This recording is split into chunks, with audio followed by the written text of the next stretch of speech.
UEFA champions ലീഗിൽ semifinal ലക്ഷ്യമിട്ട് ബാഴ്സലോണയും PSG-യും ചൊവ്വാഴ്ച രാത്രി ഇന്ത്യൻ സമയം രാത്രി 12:30 നേർക്കുനേർ പോരിനിറങ്ങുകയാണ്. പാരീസിലെ ആദ്യപാദ ക്വാർട്ടറിൽ 2-3 ഗോളിന് ജയിച്ചതിൻ്റെ ആത്മവിശ്വാസത്തിലാണ് ബാഴ്സ.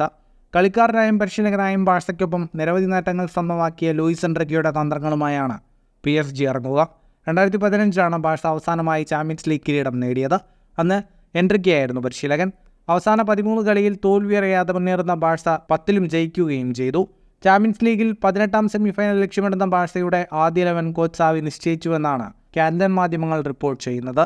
ഡിയോങ്ങും ഗുണ്ടോഗനും ഡബിൾ പൈവറ്റ് റോളിൽ കളിക്കുമ്പോൾ പെഡ്രി സ്വതന്ത്ര മിഡ്ഫീൽഡറായി 11-ലെത്തും. ഇതൊരു യുദ്ധമാണ്. ജയിക്കാനായി തയ്യാറെടുക്കുക. ഡ്രസ്സിംഗ് റൂമിൽ ബാഴ്സലോണ കോച്ച് സാവി താരങ്ങൾക്ക് നൽകിയ നിർദ്ദേശം ഇങ്ങനെയാണ്.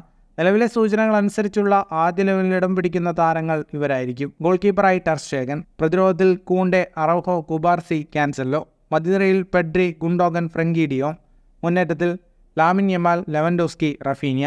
ഫുട്ബോൾ ലോകത്തെ കൂടുതൽ വാർത്തകൾക്കും വിശേഷങ്ങൾക്കുമായി സ്പോർട്സ് കഫേ അപ്പോൾ തന്നെ സബ്സ്ക്രൈബ് ചെയ്യുക.